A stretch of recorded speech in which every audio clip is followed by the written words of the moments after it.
భక్తి సమాచారం. వాట్సాప్ ఛానల్లో జాయిన్ అవ్వండి. అన్ని విశేషాలు ఎప్పటికప్పుడు తెలుసుకోండి.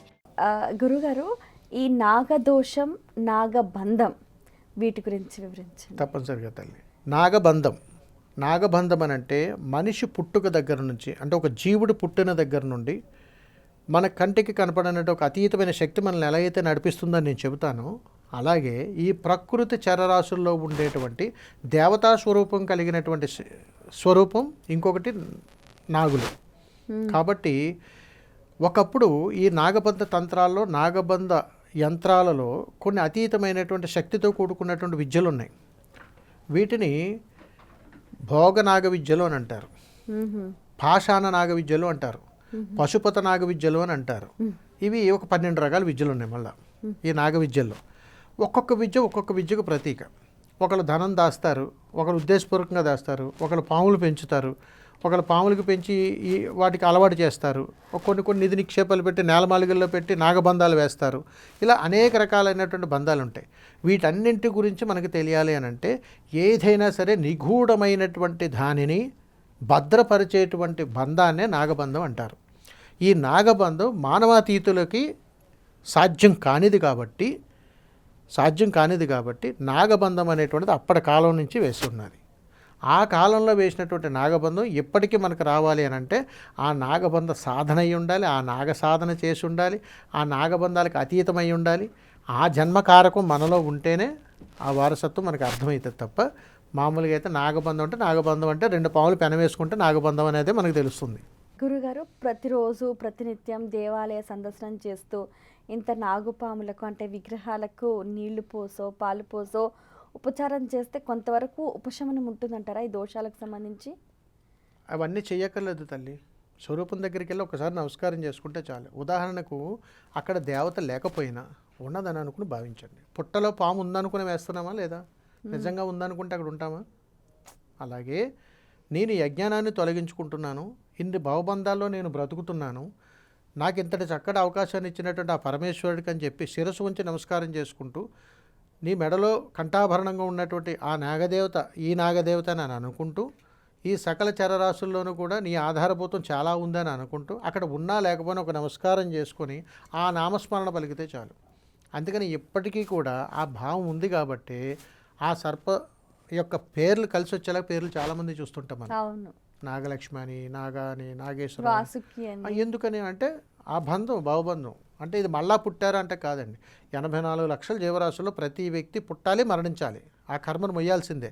అందుకని ఆ పూర్వజన్మ వాసనే ఈ పేర్లు, ఆ పూర్వజన్మ వాసనే ఈ అనుబంధాలు తప్ప వాళ్ళే వీళ్ళు కాదు. గురువుగారు, ఆ సర్పం అందించే ఆ మణి అందరికీ లభిస్తుందంటారా, లేకపోతే ప్రత్యేకమైన సాధన చేసి దానికోసమే తపస్సు చేసిన వాళ్ళకు మాత్రమే ఆ మణి లభిస్తుందంటారా? అంటే మాకు తెలుసున్నంత వరకు తల్లి, నేను మా గురువుల పరంపరలో మేము సాధన చేసినటువంటి ఇన్ని సంవత్సరాలలో మా గురువులు ఇచ్చినటువంటి అఖండ జ్ఞానంలో ఎవరికీ ఆ మణి దక్కదు.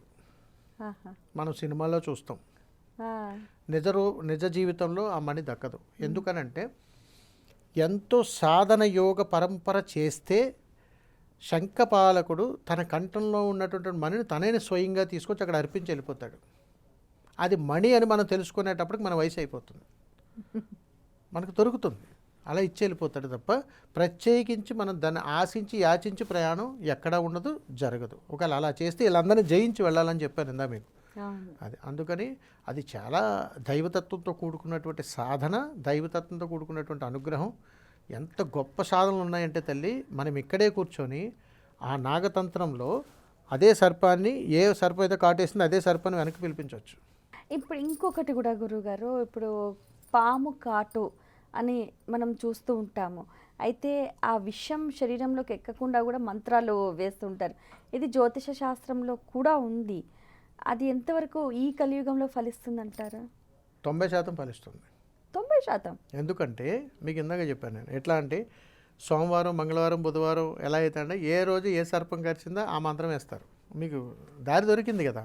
ఇది కాస్త నిగూఢ సర్పరహస్యాల్లో ఉంటుంది ఇవన్నీ. ఈ నాగబంధ రహస్యాల్లో ఇది కూడా ఒక విధానం. అందుకని ఆ బంధనాలు తెలిసినప్పుడు ఇక్కడికి వచ్చి ఏదైనా కరిచినా ఆ రోజుకి ఆ మంత్రాన్ని జపం చేసుకుంటూనే ప్రయాణం సాగుతుంటుంది.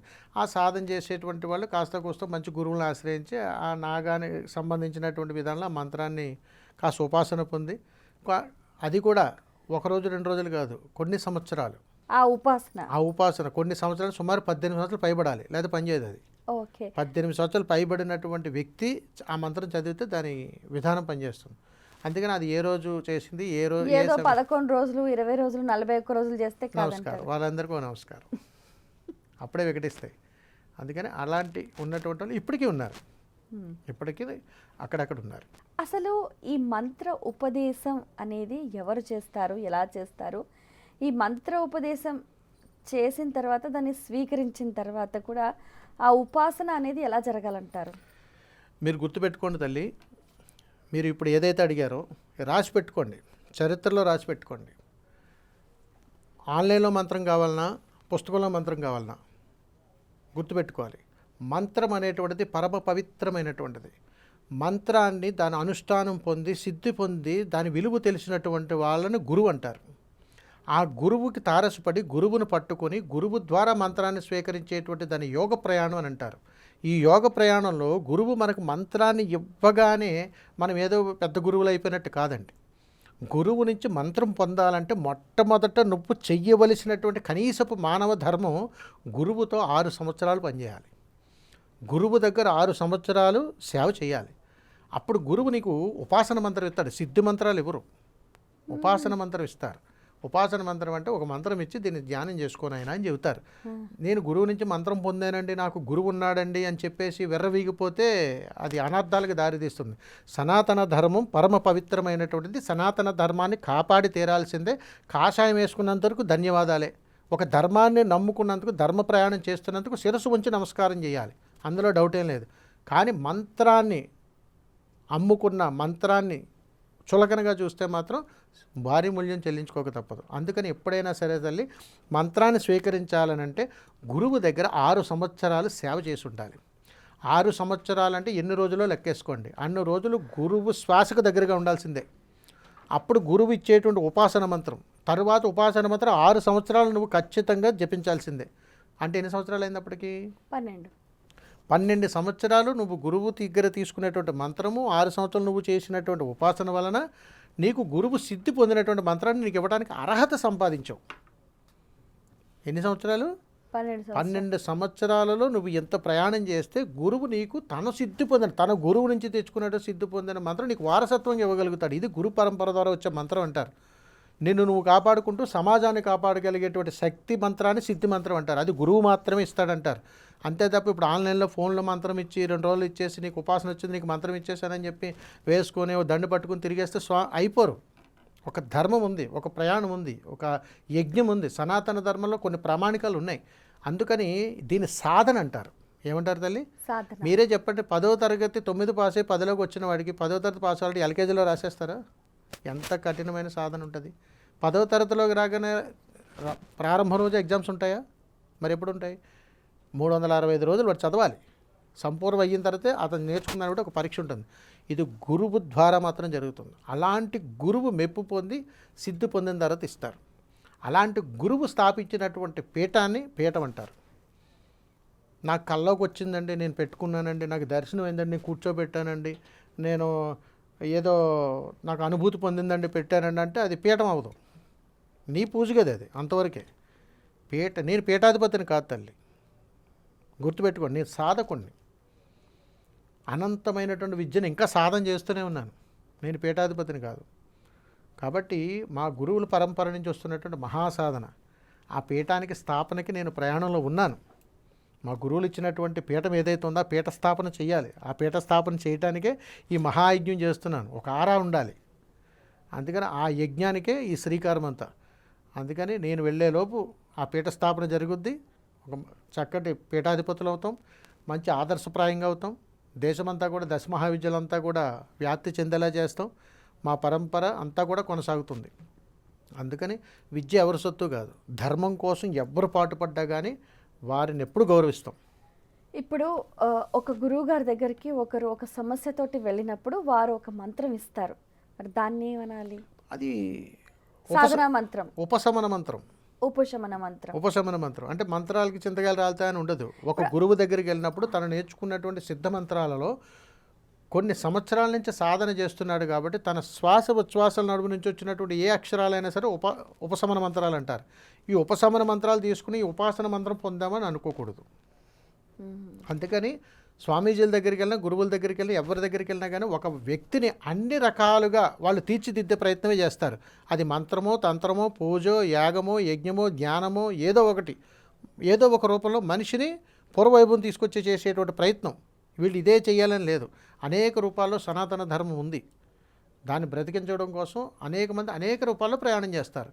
ఒక సాధకులు ఉన్నారు, మాంత్రికులు ఉన్నారు, అఘోరాలు ఉన్నారు, నాగసాధువులు ఉన్నారు, రకరకాల వాళ్ళు ఉన్నారు. ఎవరు చేసినా అంతిమ గమ్యం సనాతన ధర్మమే. ఈ సనాతన ధర్మాన్ని మనం తూట్లు పొడుచుకునే పనులు ఎప్పుడు చేస్తున్నామంటే అవగాహన లేక ఇబ్బందులు పడుతూ రకరకాల విధి విధానాలు మిట్టాడిపోతున్నాం కాబట్టి పక్క వాళ్ళకి మనం లోకం అయిపోతున్నాం. అందుకని తల్లి మంత్రం తీసుకునే విధానం ఇది, మంత్రం ఇచ్చేటువంటి వాడిని విధానం ఇది. ఏ మంత్రం ఇవ్వాలన్నా, మంత్రం తీసుకోవాలన్నా నువ్వు సాధన చేసి ఉండాలి. అంటే ఏదో ఒక విద్యలో నువ్వు నిష్ణాతుడు అయి ఉండాలి. నీకు ధర్మాన్ని ఏం కాపాడుతావు? నేను ఇది చేసేస్తాను, అది చేసేస్తాను కాదు. నువ్వు ధర్మాన్ని కాపాడగలిగే సామర్థ్యం నీ దగ్గర ఉన్నప్పుడు ఆ మంత్రం కొన్న సిద్ధి వస్తుంది. అది నువ్వు ఉపయోగించగానే పని అయిపోతుంది. అంటే ఒక మంత్రాన్ని ఒక వ్యక్తి ఉపయోగించాలని అంటే ఒక మనిషి ఒక మంత్రాన్ని ఉపయోగించుకోవడానికి కావాల్సిన దీక్షానామం తీసుకోవాలంటే ఎన్ని సంవత్సరాలు ప్రయాణం పడుతుంది? 12 సంవత్సరాలు పడుతుంది. 12 సంవత్సరాలు నువ్వు నిర్విఘ్నంగా ప్రయాణం చేస్తే దీక్షా వస్త్రాలు స్వీకరించాలి.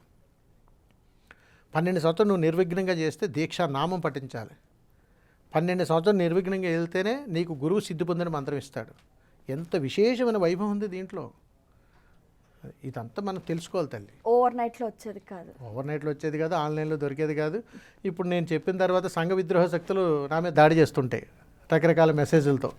ఎందుకంటే వారికి నచ్చనిది ఏదైనా చెబితే కింద నుంచి ఒక ఉన్మాది టీం ఒకటి ఉంటుంది ఆంధ్ర రాష్ట్రంలో కానీ యావత్ ప్రపంచంలో. అందుకని ధర్మం కోసం ఎప్పుడైనా సరే నిర్భయంగా నిగూఢంగా మనం మాట్లాడగలిగితేనే అది సాధ్యపడుతుంది తప్ప లేకపోతే లేదు. For more videos like this, subscribe Big TV channel.